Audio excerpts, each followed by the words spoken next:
Hello Geeta. हाँ बोली। माई तोहरा के बहुत याद करत आड़ी। अच्छा, और अब हमरा के जॉब भी मिल गई। जॉब भी मिल गई मतलब?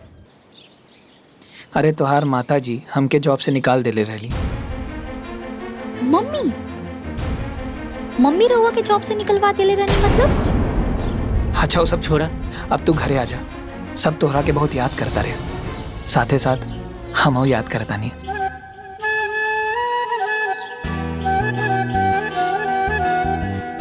देखी। हेलो,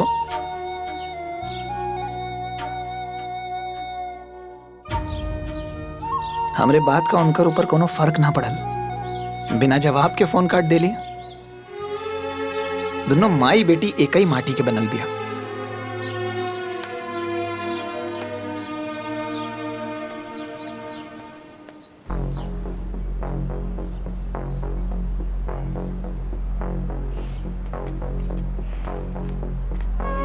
बिटिया तू यहाँ बैठल हो? चला जल्दी से नहा धो के तैयार हो जा। काहे मम्मी? अरे पंडित जी आयल बड़ा बेटा। वो काहे? तोरा खातिर पूजा रखोले बनी, ताकि तोहार कुल ग्रह नक्षत्र सब खत्म हो जाए। कौने ग्रह नक्षत्र? Oh my God! क्या गीता, तुमको पता नहीं है का? तुम्हारे जीवन का सबसे बड़ा ग्रह नक्षत्र तुम्हारा ससुराल और तुम्हारा हस्बैंड। तुमको पता है गीता, मम्मी तुम्हारी चिंता में रात रात भर नहीं सोती थी। चलो जल्दी से तैयार हो जाओ। गीता, अरे तैयार हो खबू। आओ। चल चल चल चला।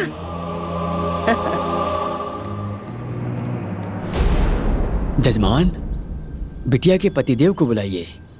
शादी के बाद किसी भी पूजा अनुष्ठान में पति पत्नी को एक साथ में होना चाहिए।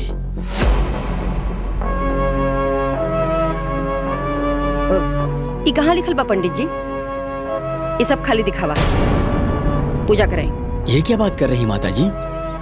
विवाह में जो 7 वचन दिया जाता है उसमें से एक वचन ये भी होता है।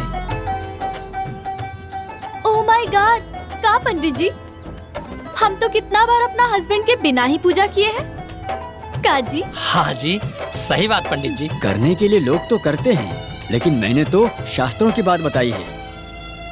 महाराज, ये बात ये लोगों के समझ में ना आई। और पूजा कराएं। देखिए, पति को परमेश्वर कहा गया है। जब जीवन में पति का इतना ऊंचा स्थान है तो पूजा अनुष्ठान में पति का स्थान क्यों नहीं हो सकता? आजकल आधुनिकता और क्षणिक स्वार्थ के लिए इन रिश्तों का महत्व ही खत्म हो गया है। अगर पति का महत्व नहीं है तो सावित्री यमराज से क्यों लड़ गई? अगर पति का महत्व नहीं है तो सीता जी राम जी के साथ वन में क्यों चली गई? अरे महाराज, हमरे के यहाँ पूजा करे के बोले बानी की प्रवचन देवे खातिर पूजा कराए कि हम दूसरे पंडित बुलाई? देखिए, होने के लिए तो सब होता है, लेकिन एक ब्राह्मण होने के नाते उचित परामर्श देना मेरा फर्ज था। चलिए, आप लोगों की यही इच्छा है तो शुरू करते हैं जी। ओम त्र्यंबकम यजामहे सुगंधिम पुष्टि।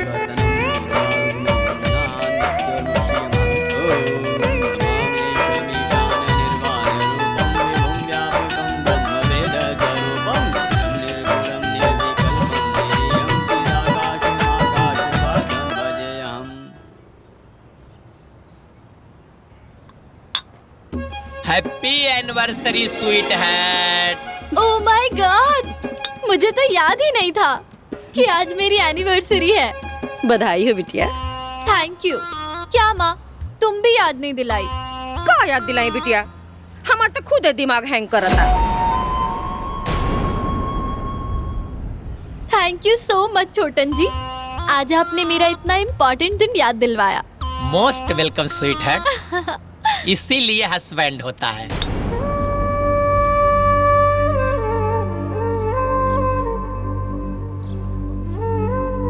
अच्छा गीता, तो तोहार एनिवर्सरी कब आवेला? बताना ताकि हम समय पे याद दिला सके। माय गॉड, आप कैसी बात कर रहे हैं छोटन जी? गीता कैसे एनिवर्सरी मनाएगी? इसका तो इसके पति के साथ लफड़ा चल रहा है ना। तो इसका मतलब साढ़ू भाई होली में नहीं क्या पाई ना?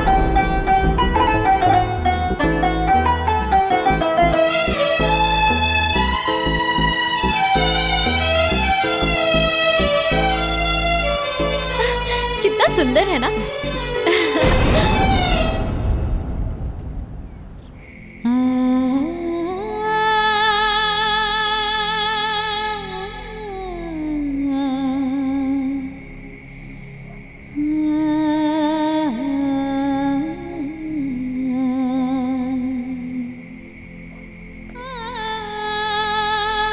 गीता, गीता, हम तुझसे कुछ बात करे चाहता नहीं बिटिया। देखा बिटिया, तू एक मूर्ख औरत के फेर में पड़ के अपन जीवन खराब मत करा। कैसे कि शादी के बाद बेटी के घर मायका ना ससुराल होला। तोहार माई जवन अपना पति के वैल्यू ना कर सकली, वो तोहार पति के वैल्यू कबो ना कर सकेली। अब अनीता तो बेवकूफ ही है। तू बेवकूफी मत करा बेटा। शादी दो संस्कार, दो परिवारन का बंधन होला। दो परिवार के सहयोग से निभावल जाला। तोहर पति, तोहर ससुराल ही तोहर सब कुछ है बेटी। बात के समझे की कोशिश करा। हम तोहर बाप हई। हमरो तोहरा से बहुत प्यार बा बेटा। तोहरा खुशी के परवाह बा, हमें जीवन के चिंता बा। तू अपन बुद्धि विवेक से सोचा, बस हमारी यह सलाह बा। ऐसा ही केहू से जुड़े ना। हौसला रख बेटा, हौसला रख। कुछ लिख ले बड़े विधाता। हौसला रख। बिना रे पिया के सब शोभे न सिंगारवा। जाए दे हमरा के सजना दुअरवा। गीता बिटिया, यहाँ का कर तू बैठ के अकेले? कुछ ना मम्मी। चला खाना खा ला। चला आजा।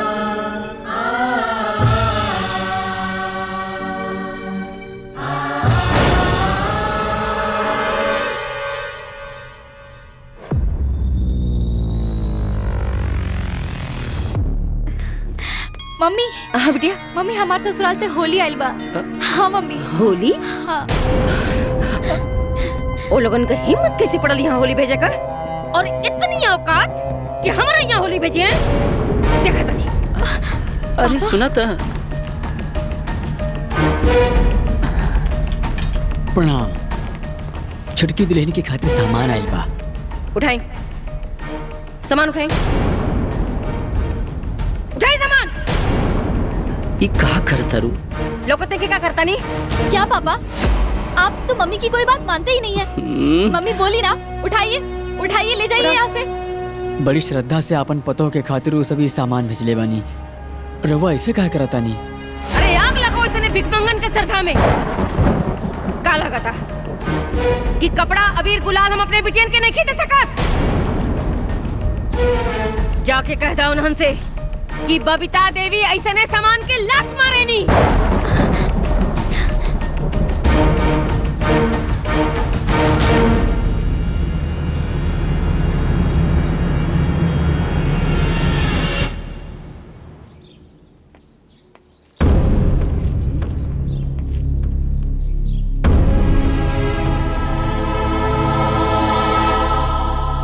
आखिर वो अपने के समझत का बाड़ी हैं? न उनके लगे हमन का इज्जत, न हमन के श्रद्धा का इज्जत। ना मेरे लड़का का वैल्यू। ए रागनी, हाँ बाबूजी। राजू के फोन लगा। अब बात कपार से ऊपर चढ़ गई है। हमनी के जितने इंसानियत दिखावता नहीं जा उतने कपार पर चढ़ जाती है। लगाओ फोन। अरे रुको, देखी बात के जितना खींचब बात बढ़ेला घटेला ना। अरे माई, केहू कितना बर्दाश्त करी? वो लोग हर बात में नीचे दिखावता रे, ऐसा थोड़ी ना होला। चुप। ज्यादा आवेश में ना विवेक खत्म हो जाला। लेकिन हमन के इतना गिरल थोड़े बाड़ी सन कि हमन के साथ ऐसा बर्ताव। हे जी, शांत हो जाई, अशांति से काम ली। साल भर पे होली आइल बा, पहले शांति से होली मना लेल जाओ, ओकरा बाद देखल जाई का करे के बा। चले।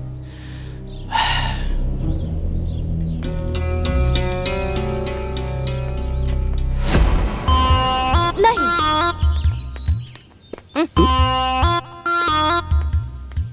Oh my God! देखो ना मम्मी, बार बार छोटन जी कह रहे हैं कि आज होली है, तो मेरे मम्मी पापा से आशीर्वाद ले लो, आशीर्वाद ले लो। कहे वो लोग भगवान हुआ का कि वो लोग का आशीर्वाद चाहिए का दामाद जी? ना ना सासू माँ, मने का हो गई बा हमरे दोनों दामादन के कि हर बात में माई, हर बात में बाप। कौनो जरूरत ना है के रो फोन करे का। जी ना सासू माँ। ओके। ए चाची, एगो जीजा जी तो यही जवानी, छटको जीजा जी के बुलाई रंग गुलाल खेले के बाद। कौन जीजा जी हो? जीजा जी गीता दी के हस्बैंड। मने उनकरा संगे गुलाल ना खेलबू तो तोहार होली पूरा ना होई। जा यहाँ से। इन्हीं होली खेला। बेटी होली में मायके में रही तो लोग दामाद जी के बारे में पूछबे न करी हैं। केकरा केकरा के डटू। हम तो रोवा संगे 5 साल होली ना खेल ली, का हो गई?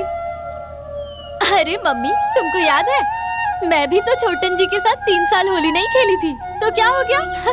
क्या जी? हाँ जी। ए ना पारी, हमारी बिटिया ओ लोग के साथ होली ना खेल के हमनी के साथ होली खेली का?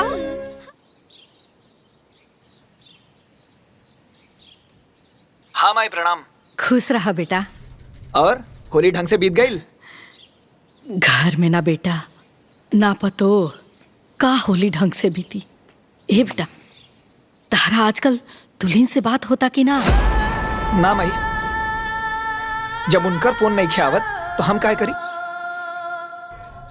तो हर लोगन से बात होता का? ना बेटा।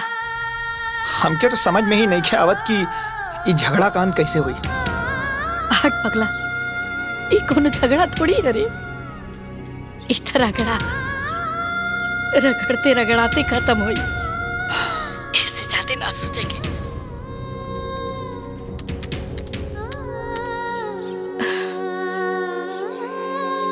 जी ओकरो से बात नहीं किया होगत, समझ में नहीं किया होत का कल जाओ।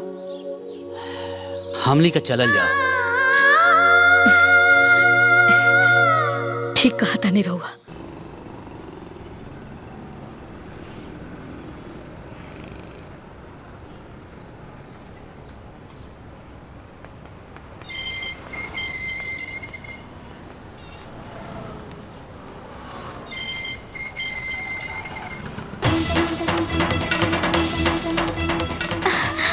मम्मा जी, बाबूजी।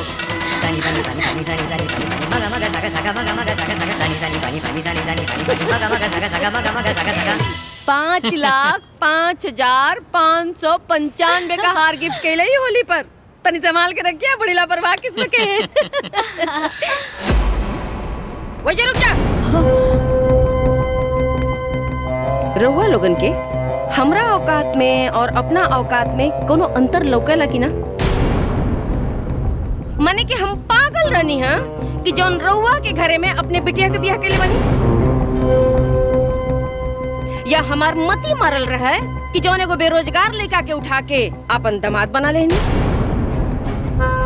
इस सब हम अपने बिटिया के ऐश और आराम खातिर कैले रहनी है, रउआ लोगन के सुख और आराम खातिर नहीं भाई। ए सुना सुनावा। बात आराम से भी तो हो सकेला ना। इस सब के लिए चला बैठा हुआ, नाश्ता पानी करावा, फिर बात हुई ना। कि वो अपना रिश्तेदार से ऐसे व्यवहार करेला का? रिश्तेदार? कहाँ का रिश्तेदार? कैसा रिश्तेदार? हमरा के समधा समधि से कुछ लेना देना नहीं खे। हमरा के अपना बिटिया से लेना देना बा बस। देखिए समधी जी, ई कहा सुनी से ना रहुआ बेटी के जिंदगी बर्बाद हुई। जबले हम जिए तनी ना हमरा बेटी के जिंदगी बर्बाद ना हुई, राउर बेटा के जिंदगी बर्बाद हुई। रउआ गलत सोचता नहीं। अच्छा तो सही कैसे सोचल जी इहो बता दी ना कि एगो माई से बढ़ के बिटिया के हित खातिर सुख खातिर के सोच सकेला? रुआ बताई।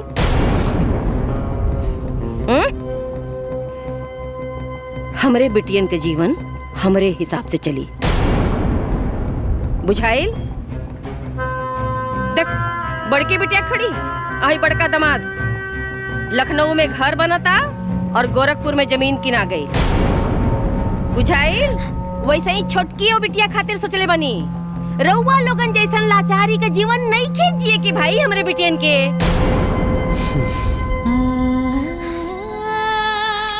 समझी जी, रहुआ बात समझे की कोशिश करी।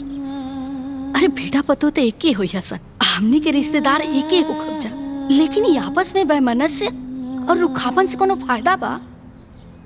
ओह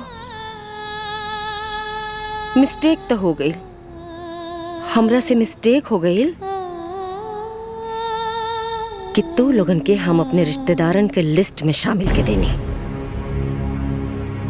मिस्टेक हो गई हमरा से। अपना बेटियन के सुख के खातिर हम कुछ भी कर सकते नहीं। जा लोग यहाँ से।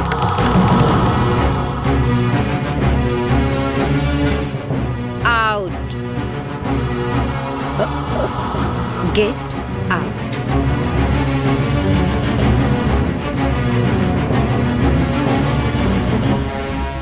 Get out! Get out! Get out!